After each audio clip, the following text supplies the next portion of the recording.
Ezras Hashem, we're starting a new Masechet in Amud Yomi, Avas Shalom, here Ramat Bet Shemesh, Nachal Chish 33. Welcome to everybody here who came to Shiur, and welcome to our viewers in Torah Anytime and our YouTube channel. This Masechet is Kiddushin. We're starting here, Daf Beis Amud Aleph. Masechet has 82 dafim, and Masechet Kiddushin deals with a few subjects. First of all, this deals with the topic of marrying a woman, marriage according to halacha. Yeah, what are the laws of marriage? How does a woman become wedded, married to her husband? The other topics are kinyonim in general. This is the Masechet where kinyonim, how one acquires different objects or lands, that is discussed also in this parak. The issues of kibud av v'em, the mitzvah of kibud av v'em, of honoring one's parents, is also discussed here at length. Issues of mitzvahs, different mitzvahs of men and women, differences between men and women when it comes to mitzvahs observance, yeah, and then many other topics to do with Kiddushin in the second and third parak. The fourth parak of Kiddushin discusses yichus, asar yuchtin, not yichus if you're a grandson of the Baal Shem Tov, but yichus as mamzerim, people are not allowed to marry mamzer, or kohen cannot marry grusha, etc. Those issues are discussed over there. At the very end of the Masechta, there's a lochus of yichud, the prohibition of men and women to be together, yeah, in an enclosed area. All that is in our Masechta. Our parak, to the best of my knowledge, I think I'm right, this parak, the first parak of Kiddushin, is the longest in Shas, I'm pretty sure. It's 40 dafim. Yeah, it's 40 or less. I mean, mem, till daf mem. Yeah, mem aleph. Yeah, it's 40 dafim long. That's a long parak. I believe it's the longest. 40 dafim, even chelik is not as long. Yeah, okay. So let's go. Let's just start the Masechta. And says the Heilige Mishnah, Ha'isha niknes b'sholosh drochim, v'koines atzmo b'shtei drochim. A woman is acquired to her husband, and soon I'll explain what that means. B'sholosh drochim, in three different ways. There are three different ways in which a woman is acquired to her husband. V'koines atzmo b'shtei drochim. A woman buys herself back from the husband in two different ways. What does it mean that a woman is acquired to her husband or being bought by a husband? So I'm not saying this in order to be politically correct. I'm saying this because this is the emes, that's the truth of the Torah. If you see the Gemara later in the Meforshim, I'm just coming to explain it now before we hit the ground, before we continue. Every woman in the world has something in her halachically called yad leishus. This is how it's defined in the Meforshim. A woman has her hand for ishus, which means every woman once married is forbidden from being in contact, in relations with any other man except for a husband.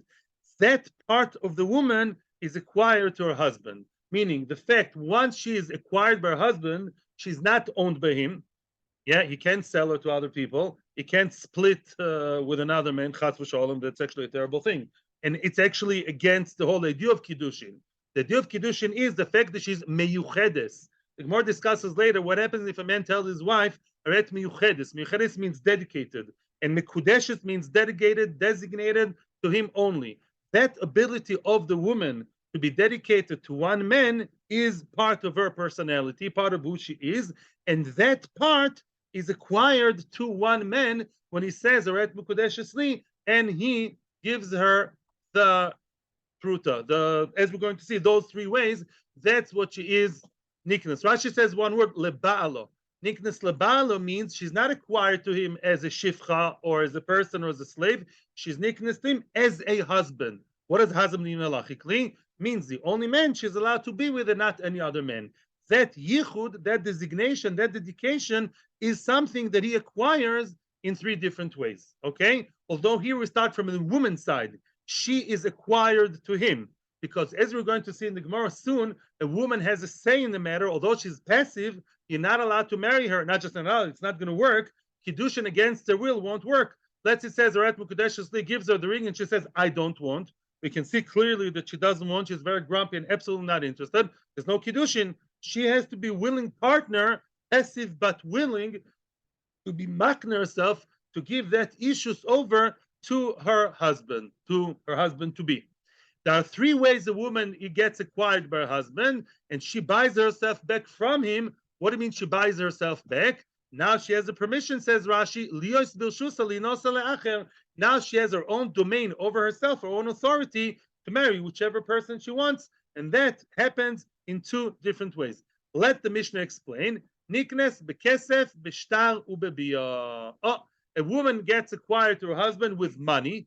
Yeah, as we're going to see how that happens later. But we all know how it goes on. A husband gives his wife, a chosen gives the kala something worth money. How much money we're going to see, and then she becomes his bekesef b'shtar.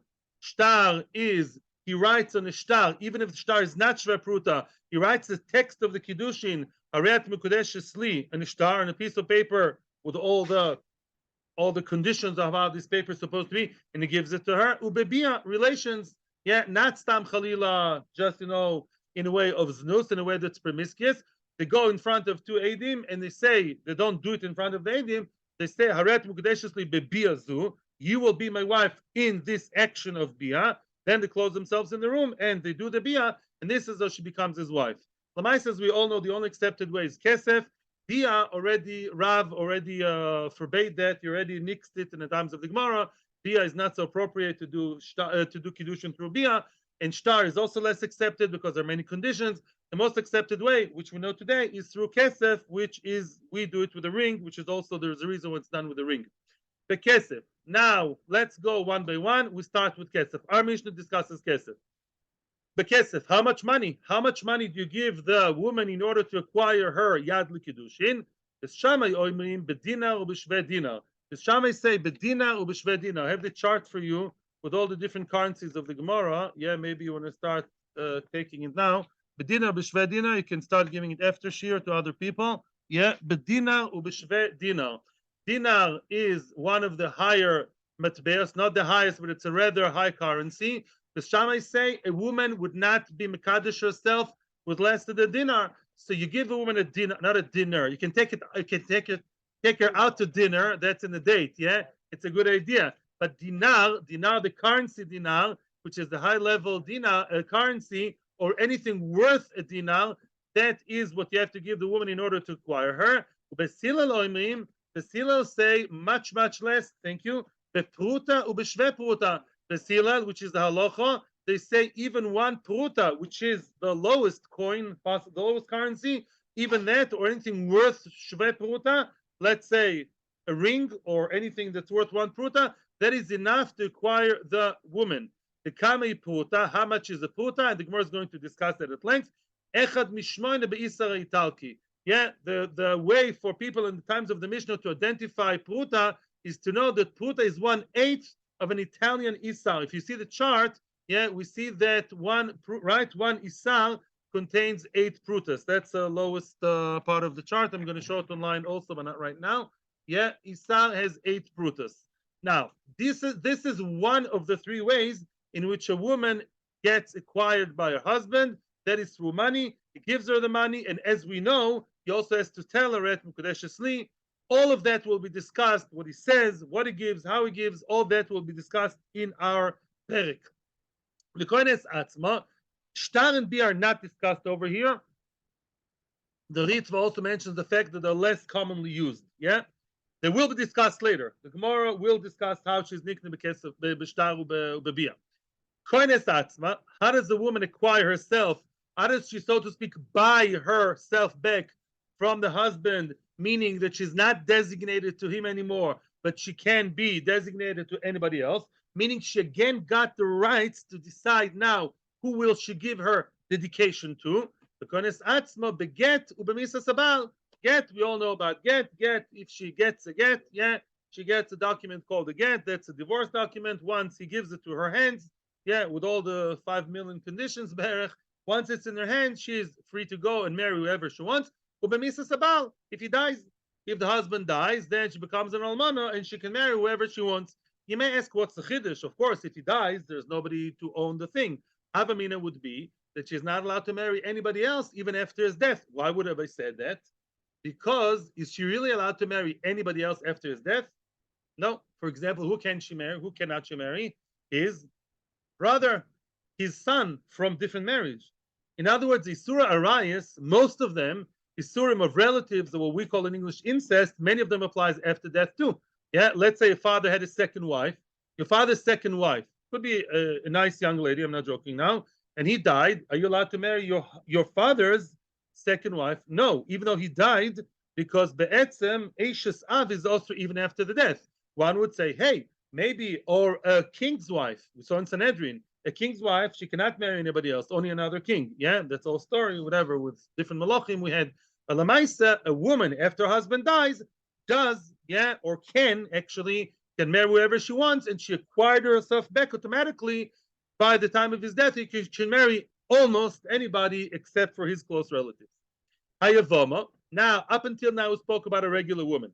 What about Yavoma? Yavoma is a different story. Yavoma, we know, is a woman whose husband died without children. He had no children from her, not a boy nor a girl, no pregnancy, nothing. Now she's supposed to marry his brother.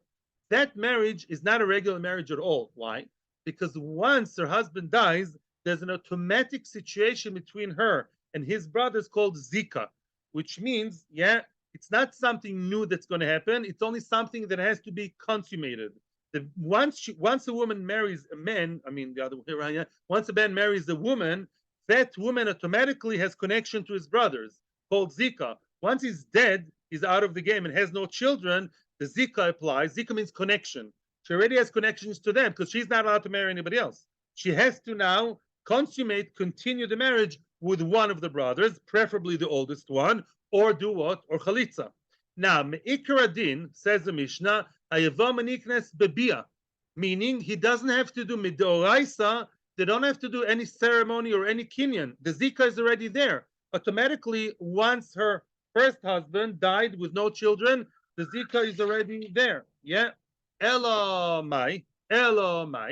What has to happen now is Bia, Yavama Yavai Olea. Once they have relations, she's complete. She's his complete wife for all intents and purposes. And if he wants to divorce her, they need a get or death. She's a regular married woman just by consummating the Zika by Bia. Rabbanon established a concept called Ma'amar. Ma'amar means, for reasons of tznius or respect for the wife, for the Gemara in Yevamos Daf Nun, the Gemara says a woman that is a Yevama, right, before the actual Bia, the Maisa, the physical Maisa, she gets what? A Maimar.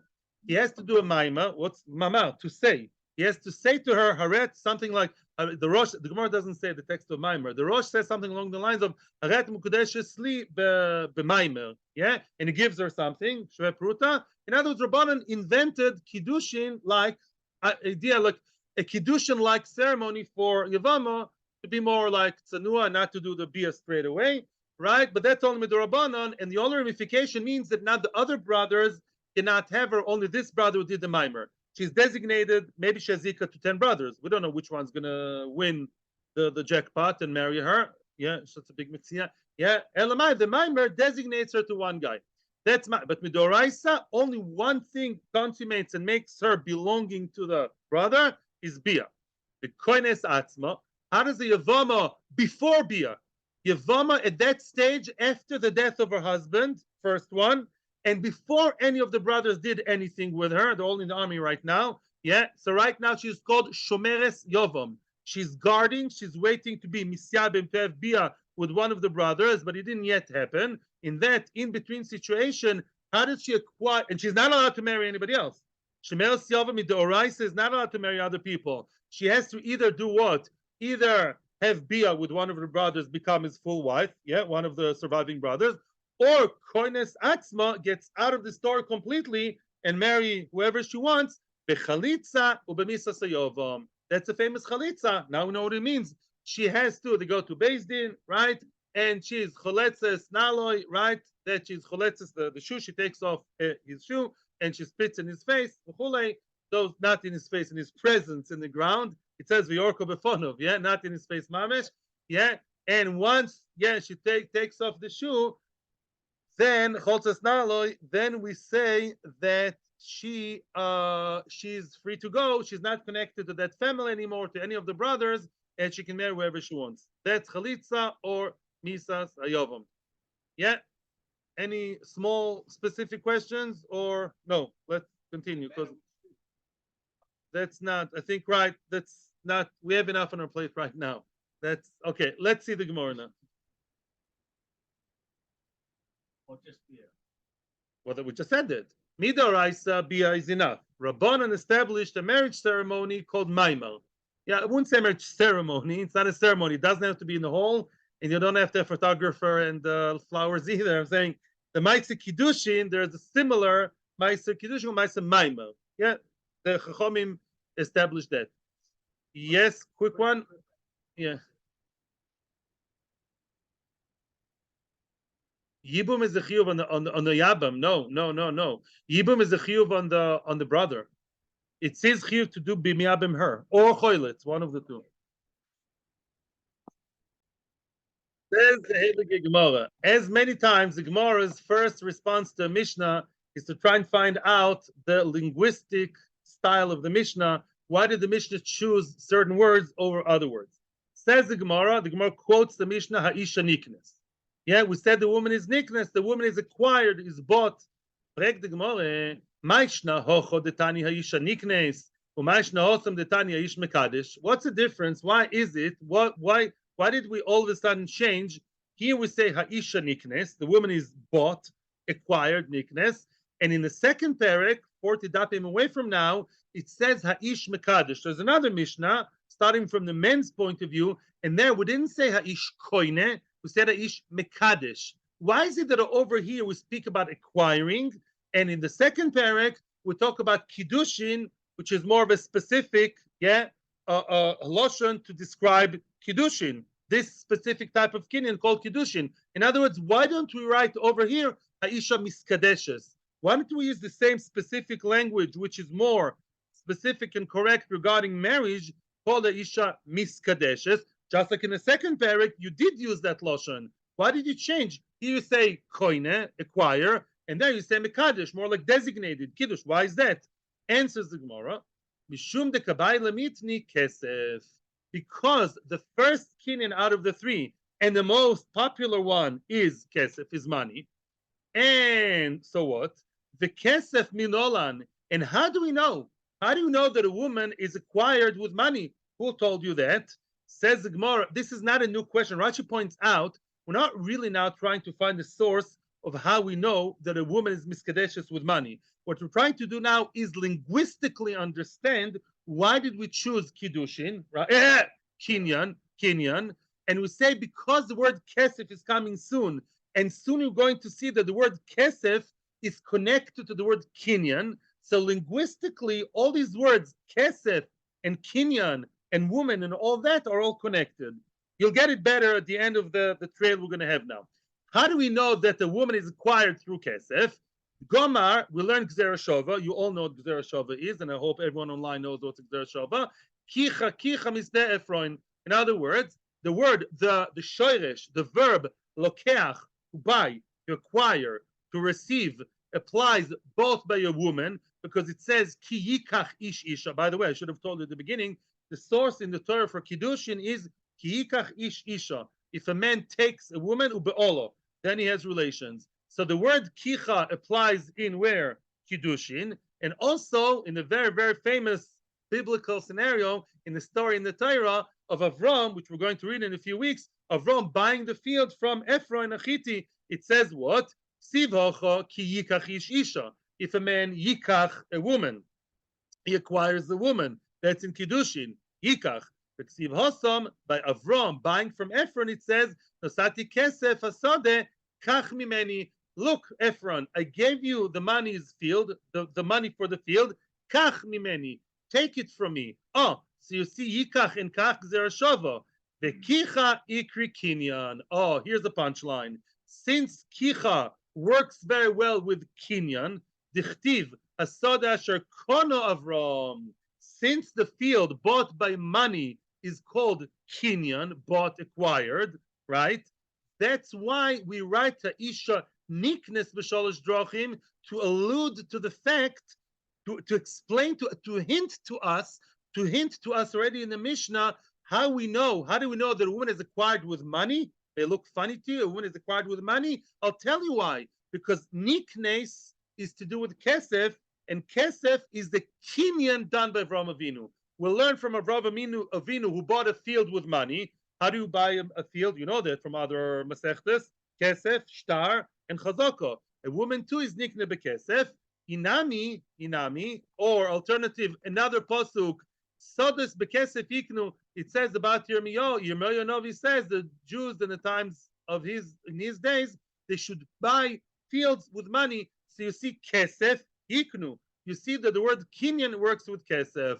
Therefore, Tani ha'isha niknes, full stop, period. Tani ha'isha niknes. Again, so ha'isha niknes is written by niknes, acquired, in order to tell me what? To tell me that a woman, how do we know a woman really gets money and gives herself over in return of the money, so to speak? We know that we're alluding in the Mishnah, we're hinting to the fact that we know that from Kinyan. Which Kinyan? That Kinyan of Avraham Avinu, they bought it with Kesef. Kesef, Kinyan, Kicha. They all work together with the Gzera Shava, and this is how I know that a woman is acquired with Kesef. And again, this is not the main issue here, what the source is. We're only talking about the language, what the Mishnah chose that, that choice of words. Okay, actually, it's time now. We just did the very short Amud. The first one is Kiddushin, introduction, and we're going to listen to your questions now. And we're going to see the rest. What's tomorrow? Tuesday. See you tomorrow. It's Hashem 9:25. Question time. Atzlacha, may we matzliach to learn Maseches Kiddushin, B'Kedusha, V'Taira, and bring peace into this country. Mashiach very, very soon. Thank you, B'Atzlacha Rabba.